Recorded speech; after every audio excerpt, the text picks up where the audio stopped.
नमस्कार दोस्तों, स्वागत है आप सभी का आपकी अपने YouTube channel Shyam class study में। आज की इस वीडियो में बिहार पुलिस और मध्य प्रदेश पुलिस परीक्षा में पूछे जाने वाले साइंस के 30 अति महत्वपूर्ण प्रश्नों का प्रैक्टिस सेट लेकर के आया हूं, जो आने वाली बिहार पुलिस और मध्य प्रदेश पुलिस परीक्षा के लिए अत्यंत महत्वपूर्ण प्रश्न है। ये संपूर्ण लूसेंट बुक का निचोड़ है।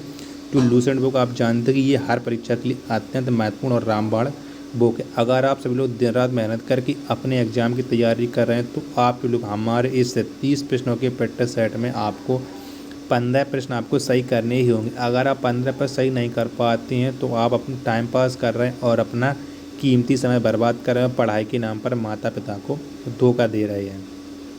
तो इस प्रैक्टिस सेट को पूरा करिएगा। प्रैक्टिस सेट को पूरा करने के बाद आपको अपना स्कोर कमेंट बॉक्स में शेयर करना और बताना है कि आपने हमारे इन 30 प्रश्नों के प्रैक्टिस सेट में कितने प्रश्न सही किए और आपको ये प्रैक्टिस सेट कैसा लगा। इसे आप अपने सभी छोटे भाई बहनों पर जरूर शेयर कर देना, जिससे वो भी लोग प्रैक्टिस सेट को लगाएं और उन लोगों को भी अपनी तैयारी का पता लग जाए कि उनकी तैयारी बिहार पुलिस और मध्य प्रदेश पुलिस परीक्षा के लिए कितनी हुई। तो चलिए शुरू करते हैं आज का अपना बिहार पुलिस और Madhya Pradesh police special science की 30 महत्वपूर्ण प्रश्नों का प्रैक्टिस सेट। तो पहला क्वेश्चन है आपके सामने कि निम्नलिखित मसालों में जड़ से प्राप्त होने वाला मसाला है। तो कौन सा मसाला है जो जड़ से प्राप्त होता है? तो कौन सा होता है? तो आप जानते हैं कि जड़ से प्राप्त होने वाला मसाला है हल्दी। कौन है? हल्दी है जो जड़ से प्राप्त होता है। ऑप्शन नंबर सी इसका राइट आंसर हो जाएगा। अगला प्रश्न है आपके सामने कि निम्नलिखित में से कौन सा पशु जुगाली नहीं करता है? तो बताइए इनमें से कौन सा पशु है जो जुगाली नहीं करता है? तो जुगाली नहीं करने वाला पशु है सूकर। कौन सा है? सूकर है, ये जुगाली नहीं करता है। ऑप्शन नंबर बी इसका राइट आंसर हो जाएगा। अगला है आपके सामने कि नैनी एक मादा प्रजाति है। तो नैनी किसकी मादा प्रजाति है ये आपको बताना है। तो नैनी एक जो मादा प्रजाति यही है बकरी। किसकी है? बकरी की मादा प्रजाति है। ऑप्शन नंबर ए इसका राइट आंसर हो जाएगा। जिस पादप में नर और मादा दोनों पुष्प उपस्थित हों उसे कहते हैं। तो उसे क्या कहते हैं? जिस पुष्प में नर और मादा दोनों पुष्प उपस्थित हों तो उसे हम कहते हैं उभयलिंगी स्त्री। क्या? उभयलिंगी स्त्री। ऑप्शन नंबर सी इसका राइट आंसर हो जाएगा। अगला प्रश्न है आपके सामने कि जरा चिकित्सा निम्नलिखित में से संबंधित है। तो जरा चिकित्सा है ये किस से संबंधित है ये आपको बताना है। तो ये संबंधित है बुढ़ापा आने से, जरा प्रक्रिया ये और अस्थियों के भंगुर होने से, यानी ऑप्शन नंबर डी ऊपर सभी से हो जाएगा इसका राइट आंसर।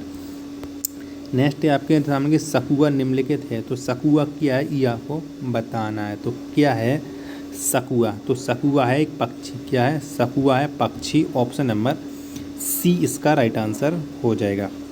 अगला प्रश्न है आपके सामने कि विखंडित जीन का सिद्धांत निम्नलिखित ने दिया था। तो किसने दिया था विखंडित जीन का सिद्धांत? तो ये सिद्धांत दिया था आर.जे. रॉबर्ट्स और पी.एस. शार्प ने। किसने? आर.जे. रॉबर्ट और पी.एस. शार्प ने विखंडित जीन का सिद्धांत दिया था। ऑप्शन नंबर डी इसका राइट आंसर हो जाएगा। यहाँ सी लिखा तो यहाँ पे डी कर लीजिएगा और डी इसका राइट आंसर होगा।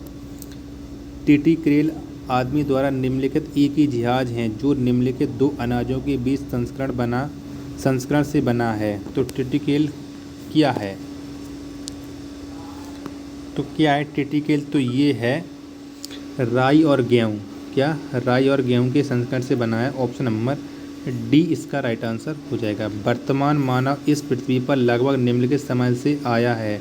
तो कब से आया है वर्तमान में जो मानव है पृथ्वी पर? तो ये आया है 3 लाख वर्ष पहले। कब? 3 लाख वर्ष पहले आया है। ऑप्शन नंबर बी इसका राइट आंसर हो जाएगा। नेक्स्ट है आपके सामने कि हमारे शरीर के भार का अधिकतर भाग फिर से पढ़ते हैं। हमारे शरीर का भार का अधिकतर हिस्सा निम्नलिखित से बना होता है। तो किससे बना होता है हमारे शरीर का भार का अधिकतर हिस्सा? तो ये बना होता है पानी से। किससे? पानी से बना होता है। ऑप्शन नंबर बी इसका राइट आंसर हो जाएगा। अगला प्रश्न है आपके सामने कि निम्नलिखित में से कौन सा पदार्थ प्रोटीन नहीं है? तो बताइएगा कि इनमें से कौन सा जो पदार्थ है वो प्रोटीन नहीं है। तो इनमें से प्रोटीन नहीं है NAD। कौन? NAD। ऑप्शन नंबर डी इसका राइट आंसर हो जाएगा।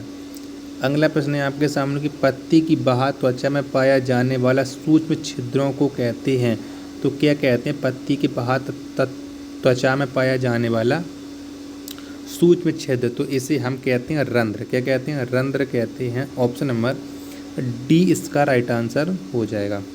अगला प्रश्न है आपके सामने कि मानव वयस्क में रक्त निम्नलिखित द्वारा बनता है। तो रक्त किसके द्वारा बनता है ये आपको बताना है। तो ये बनता है लाल अस्थि मज्जा के द्वारा। किसके द्वारा? लाल अस्थि मज्जा के द्वारा बनता है। ऑप्शन नंबर सी इसका राइट आंसर हो जाएगा। वायु में ऑक्सीजन की करीब कितने प्रतिशत मात्रा है? तो वायु में ऑक्सीजन की करीब कितने प्रतिशत मात्रा है ये बताना था। तो ये 21%। कितनी है?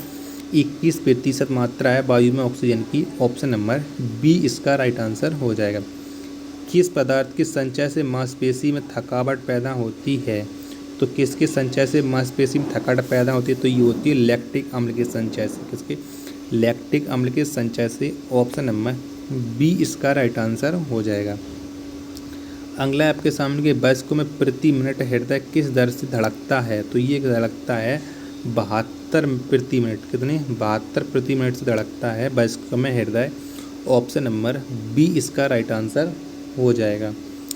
अगला प्रश्न है आपके सामने के वयस्कों में हर 24 घंटे में मूत्र कितनी मात्रा में बनता है? तो कितना बनता है वयस्कों में हर 24 घंटे में मूत्र? तो ये बनता है 1.5 लीटर। कितना? 1.5 लीटर बनता है। ऑप्शन नंबर बी इसका राइट आंसर हो जाएगा। अगला प्रश्न है आपके सामने की कौन सी ग्रंथि शरीर का ताप स्थापी मापी मानी जाती है? तो कौन सी ग्रंथि मानी जाती है शरीर का ताप स्थापी? तो ये मानी जाती है हाइपोथैलेमस। क्या? हाइपोथैलेमस मानी जाती है। ऑप्शन नंबर डी इसका राइट आंसर हो जाएगा। अगला प्रश्न है आपके सामने कुछ पादप अपने जीवन में सिर्फ एक बार पुष्पित होते हैं, उन्हें क्या कहते हैं? तो उन्हें हम क्या कहते हैं? जो पुष्प अपने जीवन में एक बार पुष्पित होते हैं तो उन्हें हम कहते हैं मोनोकार्पिक। क्या? मोनोकार्पिक कहते हैं। ऑप्शन नंबर ए इसका राइट आंसर हो जाएगा। किसी बच्चे का लिंग निर्धारित होता है तो किससे लिंग निर्धारित होता है किसी बच्चे का? तो ये होता है पिता के गुणसूत्रों से। किससे? पिता के गुणसूत्रों से किसी बच्चे का लिंग निर्धारित होता है। ऑप्शन नंबर ए इसका राइट आंसर हो जाएगा। अगला प्रश्न है आपके सामने कि जिस कोशिका का अर्धसूत्री विभाजन होता है उसे कहते हैं। तो उसे क्या कहते हैं? जिस कोशिका के अर्धसूत्री का विभाजन होता है तो उसे हम क्या कहते हैं ये आपको बताना था। तो क्या कहते हैं उसे? तो उसे हम कहते हैं अर्धसूत्री कोशिका। क्या? अर्धसूत्री कोशिका कहते हैं। ऑप्शन नंबर बी इसका राइट आंसर हो जाएगा। अगला प्रश्न है आपके सामने कि मानवों के अंडाणु में गुणसूत्र संख्या कितनी होती है? तो कितनी होती है मानव के अंडाणु में गुणसूत्रों की संख्या? तो ये होती है 46। कितनी? 46 होती है। ऑप्शन नंबर बी इसका राइट आंसर हो जाएगा। अगला प्रश्न है आपके सामने कि निम्न में से किन जीवों में लिंग वातावरण से निर्धारित होता है? तो किन जीवों में होता है लिंग वातावरण से निर्धारित ये आपको बताना है। तो ये होता है बोनेलिया से। किससे? बोनेलिया से होता है लिंग निर्धारित। ऑप्शन नंबर ए इसका राइट आंसर हो जाएगा।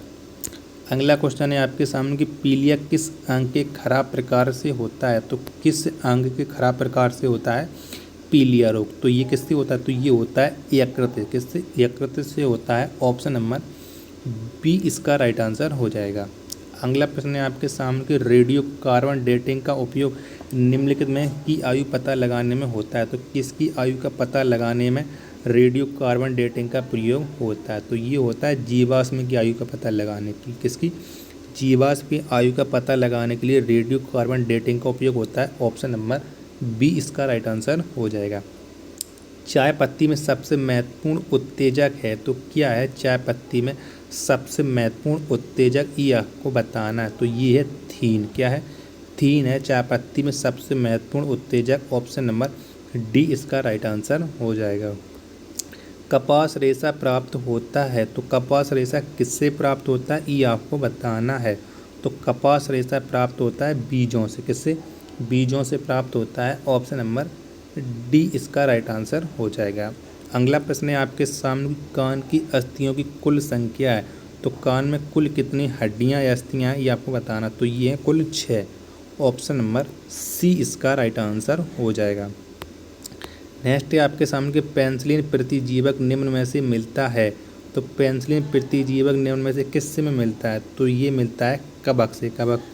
कवक से पेनिसिलिन मिलता है। ऑप्शन नंबर बी इसका राइट आंसर हो जाएगा। और आज के प्रैक्टिस सेट का लास्ट प्रश्न है कि मलेरिया फैलाने के अलावा एनोफिलीज मच्छर और किसका रोग वाहक है?